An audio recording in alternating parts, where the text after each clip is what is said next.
안녕하세요, 홍씨입니다. 아반떼 2025가 출시가 되었습니다. 이번 2025 아반떼는 일부 옵션 조정과 신규 컬러 추가가 특징인데요. 먼저 달라진 점을 보면 외관에서의 디자인 변경점은 없고요. 컬러망 코너에 선 적용이 되었던 미라지 그린이 추가가 되었습니다. 다만 미라지 그린이 추가되면서 인텐스 블루가 사라졌기 때문에 고를 수 있는 컬러 수는 총 9개로 이전 버전과 동일합니다. 실내에선 아반떼 출시 후부터 활용도에 대해 지적을 받아온 계기판 측면 패널에 자석을 적용한 용품을 붙여서 사용할 수 있도록 개선이 되었고요. 순정 액세서리론 다용도 수납함과 카드 멀티 홀더를 선택할 수 있습니다. 옵션 면에선 전 트림의 소화기와 ECM 전자식 룸미러가 기본화가 되었고요. 중간 트림인 모던에선 하이패스, 운전석 세이프티 윈도우, 2열 에어벤트의 기본화를 통해서 구성을 업데이트했습니다. 다만 이렇게 연식 변경을 통해 옵션 보강이 이루어지면 가격도 같이 올라간다는 점이 부담인데요. 이번 2025 아반떼의 가격을 보면 시작 트림인 스마트는 1,994만 원, 모던은 2,326만 원, 인스퍼레이션은 2,699만 원입니다. 이는 2024 대비 각 19만 원, 53만 원, 8만 원이 오른 것으로서 모던을 제외하면 기존 가격대가 그대로 유지된 모습입니다. 다만 입문형인 스마트 역시 2천만 원과 불과 6만 원밖에 차이가 안 나고요. 인스퍼레이션은 2,700만 원에서 딱 만 원만 빠진다는 점에선 차값이 계속 오르기만 하는 것 같아서 아쉽게 느껴집니다. 경쟁차인 K3와 가격을 비교했을 때 아반떼가 시작 트림은 169만 원, 중간 트림은 175만 원, 최고 트림은 192만 원이 더 비싸서 평균적으로 178만 원의 차이가 발생이 됩니다. 물론 K3는 2세대 플랫폼인데 비해 아반떼는 3세대 플랫폼을 사용한다는 점과 일부 기본 옵션 차이 등은 감안해야 되지만 이거를 놓고 봤을 때에도 아반떼의 가격이 비싸게 느껴지는 건 어쩔 수 없는 것 같습니다. 올해 1월부터 5월까지 집계된 아반떼의 판매량은 총 22,091대로 국산차 전체 판매 순위 중 8위를 기록했습니다. 이는 아반떼가 20대 사회초년생의 입문용 자동차부터 30, 40대의 패밀리카, 5에서 60대의 세컨카까지 다양한 연령층에서 고른 수요 분포를 보여줬기 때문으로 풀이가 되는데요. 여기에 영향을 미친 건 1,900만 원대부터 시작하는 차량 가격과 함께 경제성도 중요 선택 요인으로 작용이 된 것 같습니다. 실제 아반떼의 유지비를 계산해보면 연간 248만 원이 지출되는데요.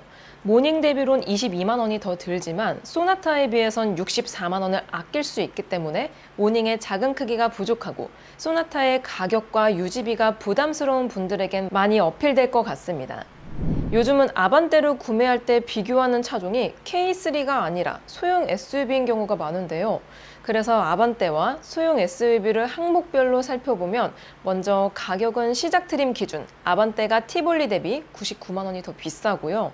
나머지 차종들 대비론 최소 192만 원에서 최대 522만 원까지 저렴합니다. 따라서 아반떼 시작 트림 가격대에서 접근할 수 있는 차종은 티볼리밖에 없고요. 다음으로 중간 트림도 티볼리가 아반떼 대비 99만 원이 낮고 나머지 차종들은 아반떼에 비해 최소 172만 원에서 최대 453만 원까지 비싼 만큼 해당 구간 역시 아반떼 금액으로 살 수 있는 차는 티볼리가 유일합니다. 마지막으로 최고 트림은 아반떼 대비 티볼리가 81만 원, 셀토스가 14만 원 저렴해지면서 처음으로 티볼리 외에 살 수 있는 차가 늘어났고요.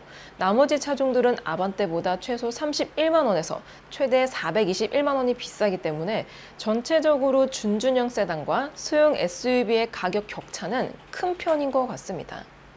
다음으로 유지비에서도 아반떼가 연간 248만 원으로 가장 저렴하고요. 소형 SUV에 비해 최소 32만 원에서 최대 53만 원까지 절약할 수 있습니다.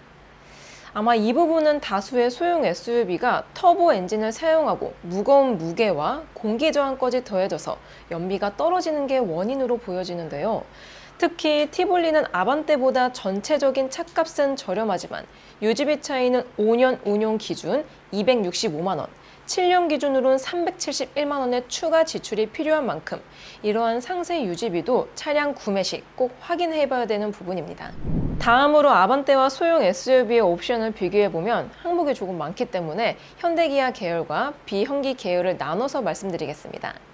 우선 현대기아 계열부터 보면 차로 이탈 방지 보조, 차로 유지 보조, 지능형 속도 제한 보조 같은 부분은 동일 적용이 되어 있고요. 차이점으론 아반떼는 전방 충돌 방지 보조 범위를 자전거 외에도 교차로, 정면 대항차까지 지원하면서 전체적인 ADAS 구성은 아반떼의 우위입니다. 비현기 계열에선 트랙스는 아반떼 대비 후측방 경고 시스템, 티볼리는 기본 ADAS가 없는 V1 대신 V3 기준으로 보면 아반떼와 비슷한 수준입니다. 아르카나는 아반떼에 있는 차로 이탈 유지, 지능형 속도 제한 보조 등이 모두 빠져 있는 만큼 ADAS 구성에서도 가장 열세인 모습입니다. 다음으로 안전면에선 아반떼가 에어백 개수 8개로 코나, 셀토스 대비 2개가 더 많고요. 대신 코나는 아반떼에 없는 다중 충돌 방지 자동 제동 시스템, 셀토스는 경사로 저속 주행 장치가 포함이 되어 있습니다. 그래도 가장 기초적인 안정 장비는 에어백인 만큼 안전 부분에선 아반떼가 제일 우위인 것 같고요. 비현기 계열과 비교 시에도 에어백 개수는 역시 아반떼가 가장 많고 나머지 옵션 수준도 비슷한 만큼 안전은 아반떼가 제일 좋은 모습입니다. 다음으로 외관에서 헤드램프는 아반떼 코나가 LED, 셀토스는 전구고요. 리어 램프는 코나만 LED를 사용하고 있습니다. 휠 사이즈는 아반떼가 15인치로 가장 작고 셀토스는 16인치로 중간, 코나는 17인치로 가장 크고요. 또 코나와 셀토스는 아반떼에 없는 윈드실드 이중접합 차음 유리를 적용해서 외관 구성 우위는 코나, 셀토스, 아반떼 순입니다. 비현기 계열에선 트랙스와 아르카나의 등화가 모두 LED로 구성이 되어 있는데요. 다만 아르카나는 리어램프 미등을 제외한 제동등은 전구 타입이기 때문에 등화 구성은 트랙스가 좀 더 좋습니다. 또한 아반떼는 LED를 헤드램프, 티볼리는 리어램프에 기본화했다는 차이점도 있어요. 휠은 아반떼와 티볼리가 알로이 타입, 트랙스와 아르카나는 스틸 타입이란 차이점이 있습니다. 따라서 해당 구간은 각자의 선호 옵션에 따라 구성 우위가 나눠진다고 볼 수 있습니다. 다음으로 내장면에선 세 차량 모두 4.2인치 컬러 클러스터가 기본으로 들어가고요. 여기에 코나는 LED 실내등, 가죽 스티어링 휠과 열선을 기본화하면서 제일 좋은 구성을 가지고 있습니다. 비현기 계열에선 클러스터는 아반떼와 아르카나가 4.2인치 컬러, 트랙스와 티볼리는 3.5인치 모노가 적용이 되고요. 이외에는 기본적인 선바이저, 룸램프 등이 기본으로 적용이 되어 있어서 비슷한 구성을 보여줍니다. 다음으로 시트에선 아반떼와 코나는 인조가죽, 셀토스는 직물이 들어가고요. 높이 조절은 수동으로 6대4 폴딩을 제외하면 비슷한 옵션 수준을 가지고 있습니다. 참고로 아반떼도 6대4 폴딩이 있긴 하지만 요거를 넣으려면 모던부터 106만원짜리 컴포트를 넣거나 최고 트림이 인스퍼레이션으로 올라가야 된다는 점 참고해 두시고요. 비현기 계열에선 아반떼와 아르카나가 인조가죽, 트랙스와 티볼리는 직물이 들어가고요. 여기서도 아반떼를 제외한 전 차종에 6대4 폴딩이 적용이 됩니다. 특히 트랙스는 유일하게 시작 트림부터 2열 암레스트와 컵홀더를 기본화했는데요. 따라서 2열 구성은 트랙스가 가장 좋다고 볼 수 있습니다. 다음으로 편의면에서 아반떼의 우위점은 코나 대비론 없고요.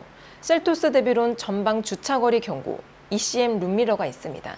반대로 아반떼 대비 셀토스의 우위점은 전자식 파킹 브레이크와 하이패스가 있는데요. 코나는 스마트키, 2열 에어벤트 등의 옵션을 기본화하면서 새 차량 중 가장 좋은 구성을 가지고 있습니다. 비현기 계열에선 티볼리가 전방 주차거리 경고, 트랙스는 전자식 파킹 브레이크와 액티브 노이즈 캔슬레이션이 있고요. 아르카나도 전자식 파킹 브레이크와 함께 스마트키 시스템, 하이패스, 전자석 세이프티 파워 윈도우를 적용해서 편의 부분에선 아르카나의 장비 수준이 가장 높은 모습입니다. 마지막으로 인포테인먼트 부분에서 스피커 개수는 6개로 동일하고요. 모니터 사이즈는 아반떼와 셀토스가 8인치, 코나가 12.3인치로 코나가 가장 큽니다. 여기에 코나는 무선 소프트웨어 업데이트까지 탑재했기 때문에 해당 파트 구성은 코나가 제일 좋습니다. 비현기 부분에선 트랙스가 8인치 모니터, 티볼리와 아르카나는 별도의 모니터가 없는 MP3 오디오가 들어가는데요.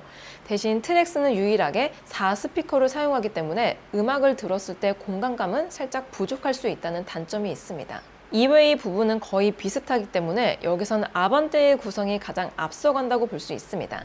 현재 아반떼에 가장 많이 팔리고 있는 조합은 최고 트림인 인스퍼레이션에 옵션을 넣지 않은 2,699만 원 구성인데요.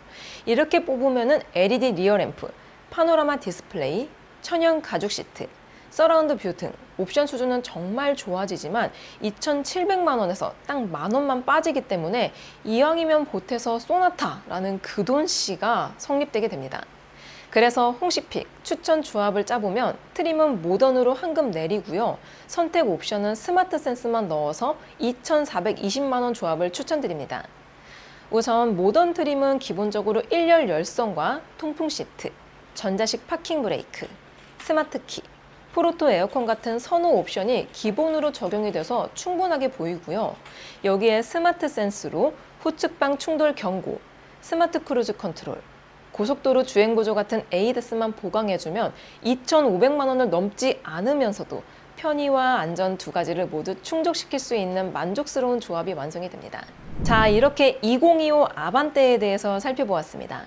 먼저 기존의 불만사항을 반영해 수정한 부분은 긍정적으로 느껴지는데요. 다만 가격이 이번에 약간만 올랐다곤 하지만 이미 기본 가격 자체는 큰 폭으로 올랐기 때문에 다음 연식 변경에선 아반떼의 기본 가격이 2천만 원을 돌파할 시대가 도래할 것 같아서 좀 아쉽기도 합니다. 그럼 2025 아반떼 시승기도 빠르게 준비해 보겠습니다. 오늘도 저의 영상이 재밌고 도움이 많이 되셨다면 좋아요와 구독 그리고 알림 설정까지.